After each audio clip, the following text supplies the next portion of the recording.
Here's the thing about alcohol. It impairs your muscle protein synthesis, which is just a fancy word for the production of new muscle fibers. But what is going on a deeper level is that alcohol, it inhibits your mTOR, which is like a scientific key pathway for muscle building.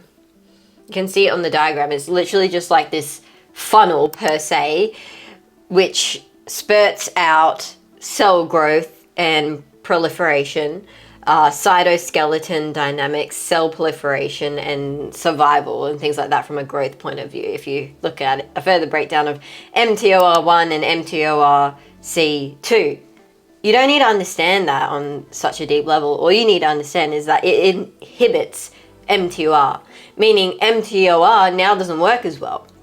You could even shut it off if you drink excessively over a very long period of time.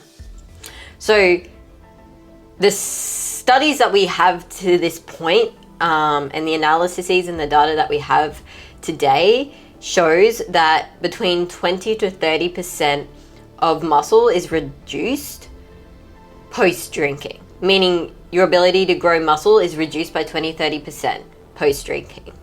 And obviously 20 to 37%, sorry, there's a bit of leeway there because one drink, of course, isn't that bad compared to 5 drinks, okay?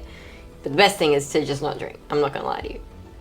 And so this also is a huge issue because usually because you're drinking and your inhibition is low and you don't think so much about what you're eating, you also eat less protein and therefore your recovery is delayed. And so there are actually a lot of issues and impairments that alcohol will cause, not just with muscle, with fat as well.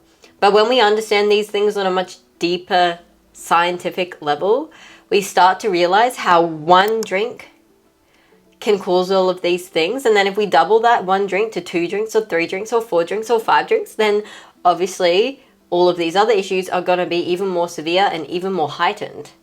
So I'm not telling you this to make you feel bad. I'm not telling you this to say that you have bad habits. I'm not saying that you can't drink. What I'm saying is understand what it can do to your body and what it will do to your body if you do drink, so that you start to think a little bit more intuitively before you go, okay, I'm going to have a glass of wine tonight.